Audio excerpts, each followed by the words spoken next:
What's going on, everyone? Welcome to another episode of the EPM Show. This is all things enterprise performance management, and we're here to give you an unfair career advantage. Today, we welcome Nick Bermudez to the podcast. He is the Anaplan Practice Lead at Embark Consulting. He's spent the bulk of his career in the Anaplan ecosystem, and he joins us today to talk a little bit about what separates an established solution architect from a certified master Anaplanner, and how they're approaching building a practice at Embark, and the unique approach to finance transformation that they take with mid-enterprise clients. That's really their sweet spot. And so it was really good to get his perspective on Anaplan and just the differences in those conversations versus Fortune 500 type clients.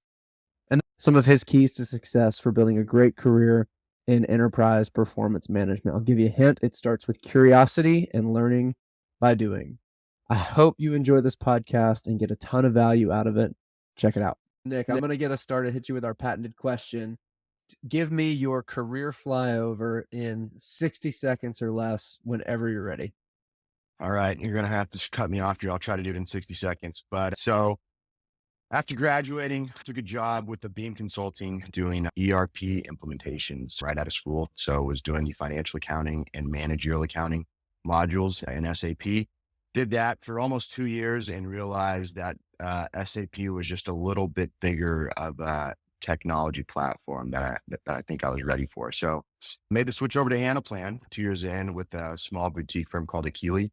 Was doing some work there and, had the opportunity to go join Deloitte's Anaplan practice and spend a good amount of time doing large enterprise level transformation projects with Deloitte.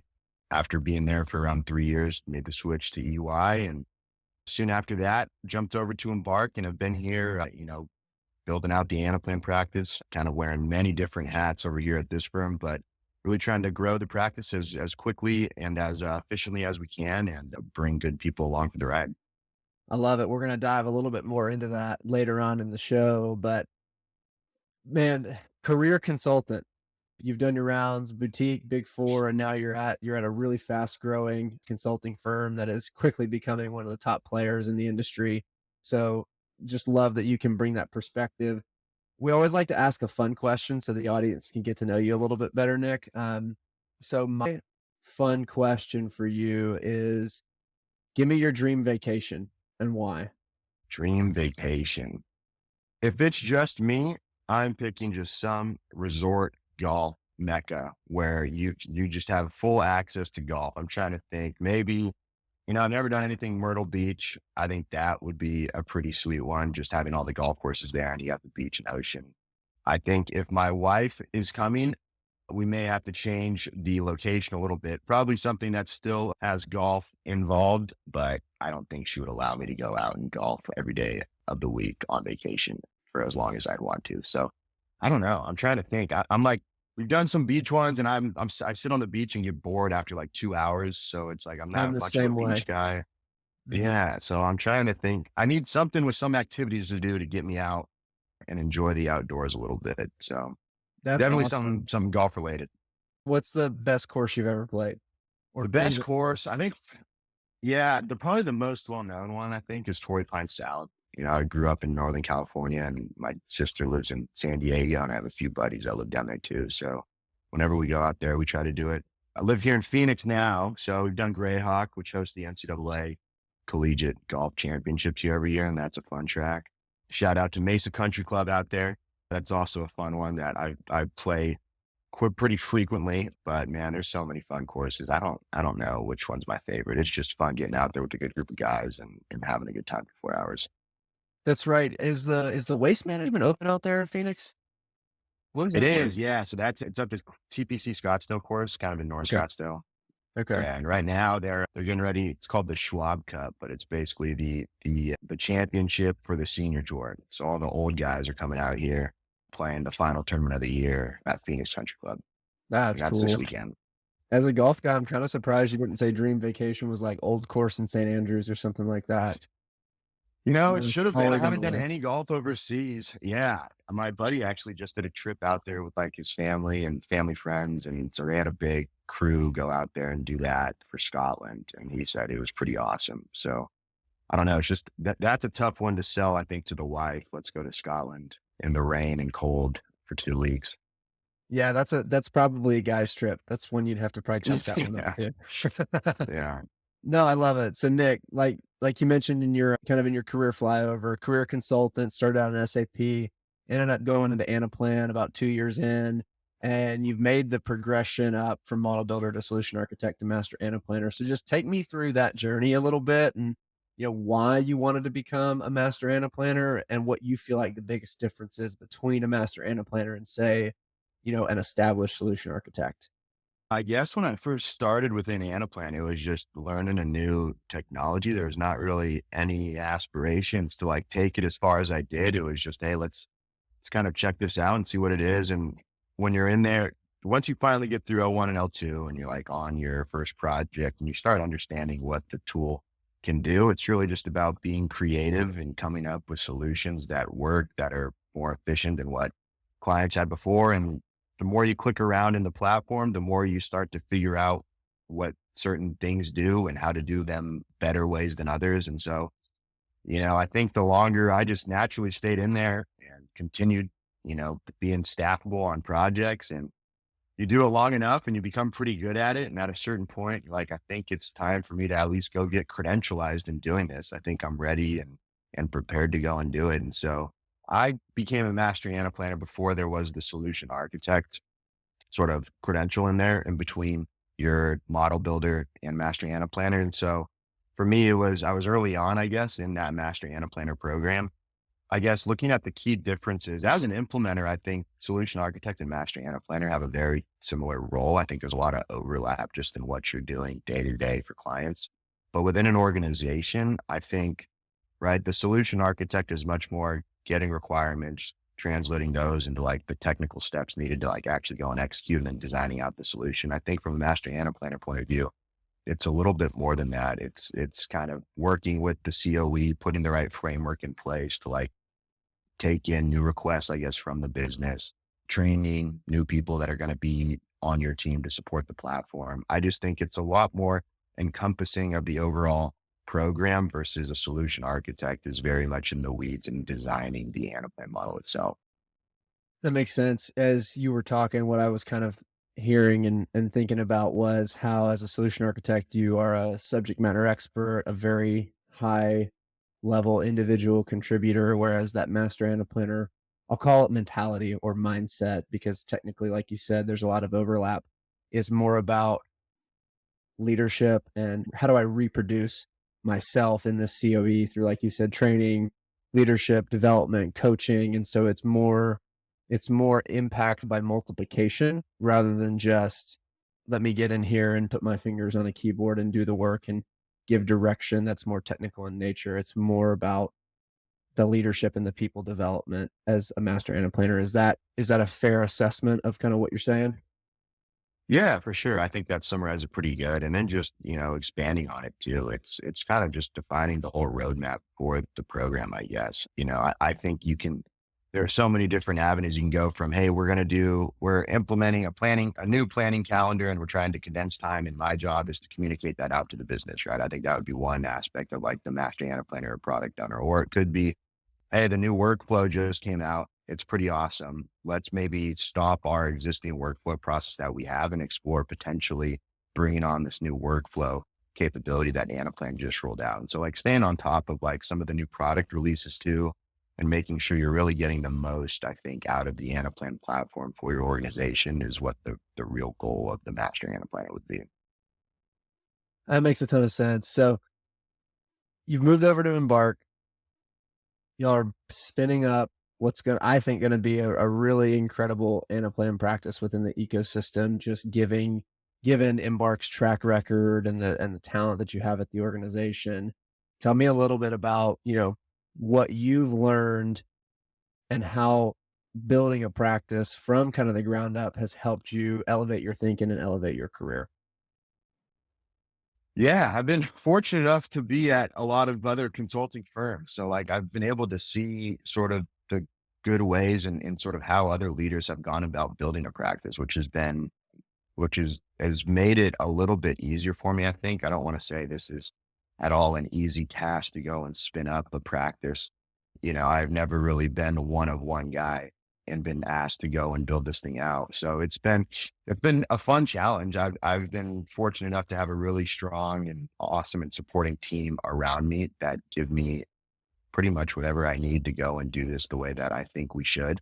They have all the support for me that I need to go and build this thing out. Obviously, I think anyone in the Anaplan ecosystem knows just talent is obviously a challenge. So we've been we have a strong core team of consultants at Embark already. So we've done a little bit of cross training and trying to get a lot of the people who have maybe some modeling and other FP&A tools up to speed on Anaplan. And then we've also gone out and had to hire externally, obviously, to build that team out. But it's been fun, man. We're when it's at this early stage, you kind of wear many different hats and just getting all this done. You're the recruiter, you are the solution architect on projects. You are out there trying to create processes and everything internally. You're trying to get demo models in good enough spots to go and actually help support the sales, motions that are in front. So it's been a lot, but it's been a good experience for me so far.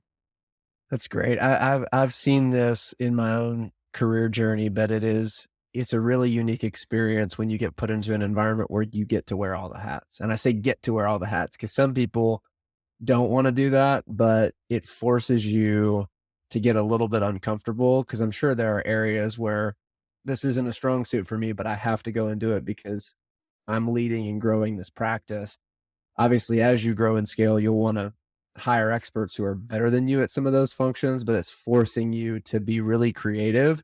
How has that helped you in your development, kind of maybe getting out of your comfort zone in certain areas and really being more like an entrepreneur or starting something from the ground up? You're within a bigger organization, but you are that first person in having to wear all the hats like a business owner would.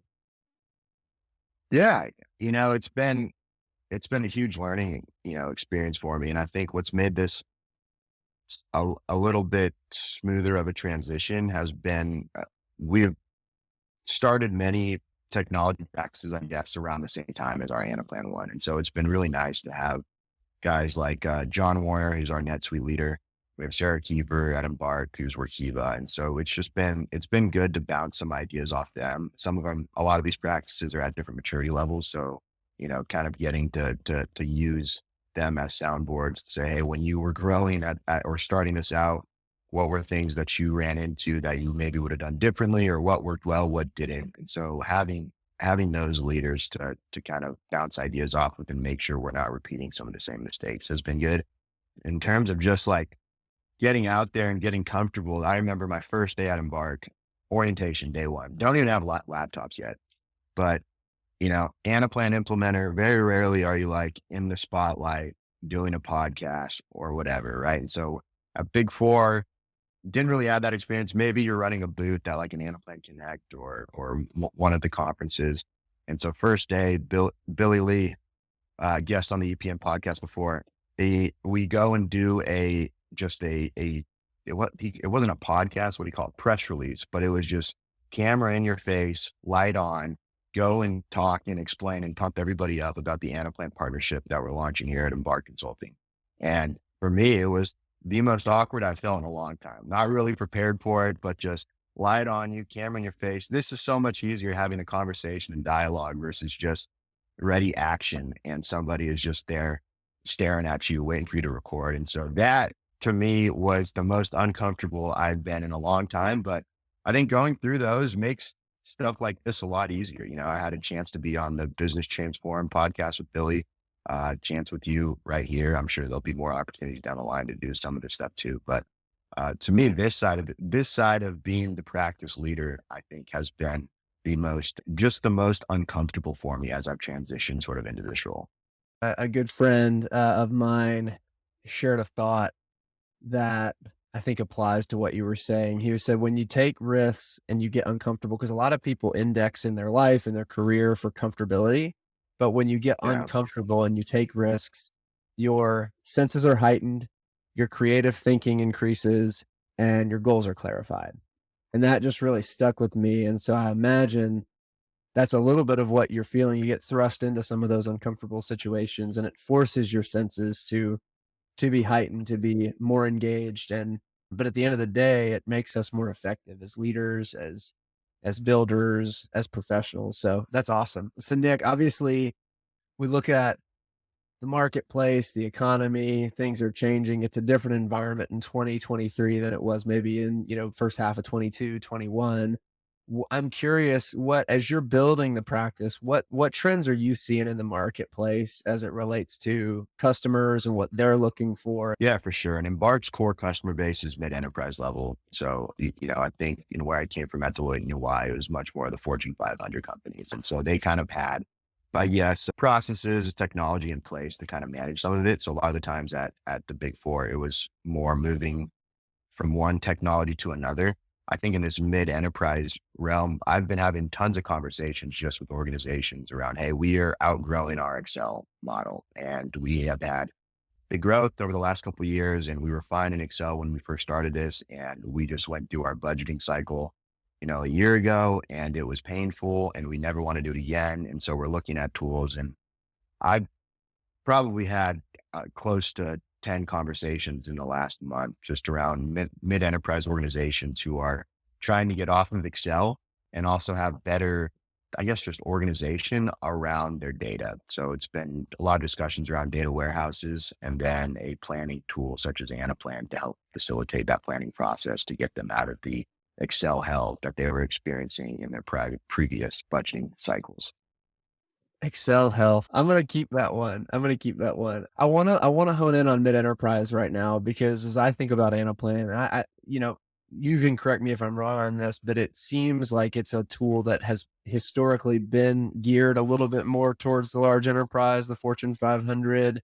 How does the how does the transformation process differ at all, or the needs differ when you get into mid enterprise versus Fortune 500? Like, what's the biggest differences you see from the clients you worked with at EY or Deloitte, and who you're working with now?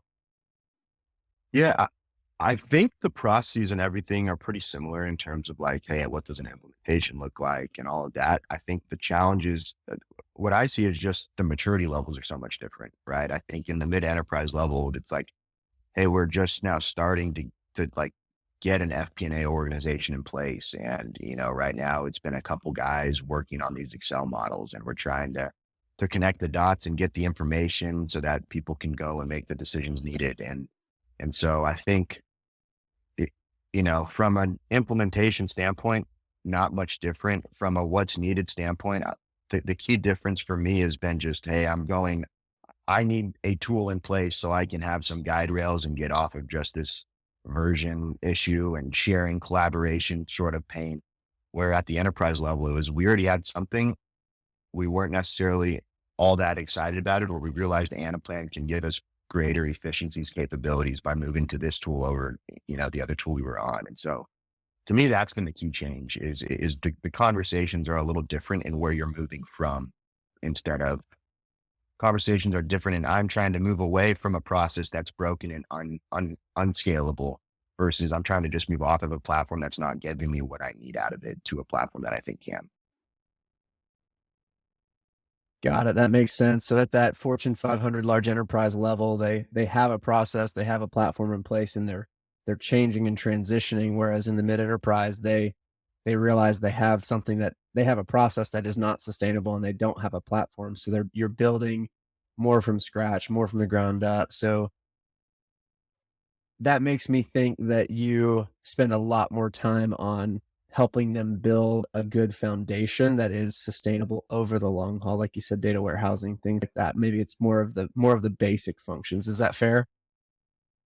Yeah, for sure. And a lot of the times to start, it's just a lift and shift of their Excel spreadsheet, right? And just, hey, let's get this online somewhere. And then after that, it's okay. Phase two, phase three, phase four is now building on top of that and really exploring the other capabilities that we've never had before, but that this platform will allow us to get to.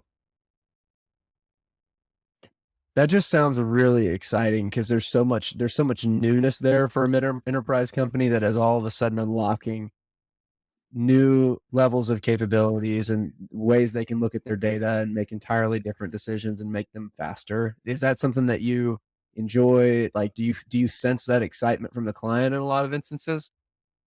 Yeah, I mean, just tapping into some of my previous experiences, from Big Four, right? It's like, oh, well, we've done X, Y, and Z for a client, and here are some of the things we've done. And in a lot of the mid-enterprise conversations, we haven't even thought about that. That's really cool, and we'd love to get there, but we're still in training wheels phase, man. Like, just help us get, help us get out of this and onto something. And then once we're comfortable on this new platform, help us figure out how we can get the most out of it.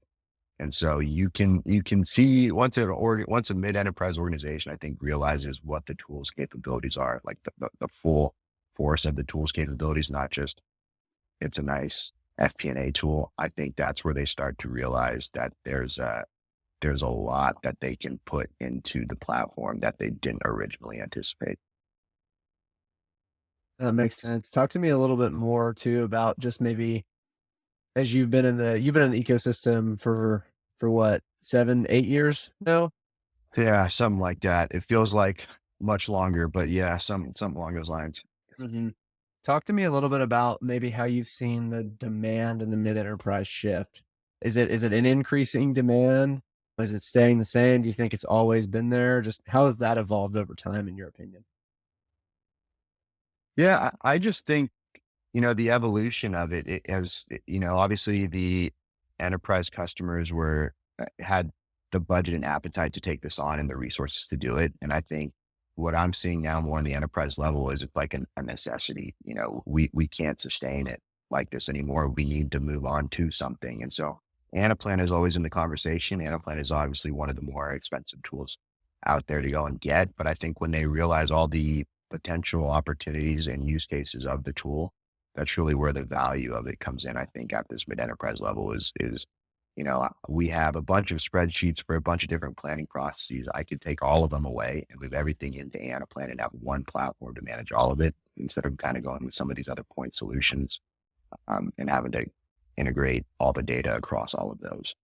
No, I mean, that makes sense, right? It's being able to plan more effectively in a highly dynamic business environment, which is only changing, by the way, faster and faster and faster. We talked about that in a recent episode with Robert O'Donohue from LinkedIn. He's a COE lead over there, and that's one of the things that they're keenly focused on the customer side too, is getting more comfortable making decisions with, call it 65, 70% of the information.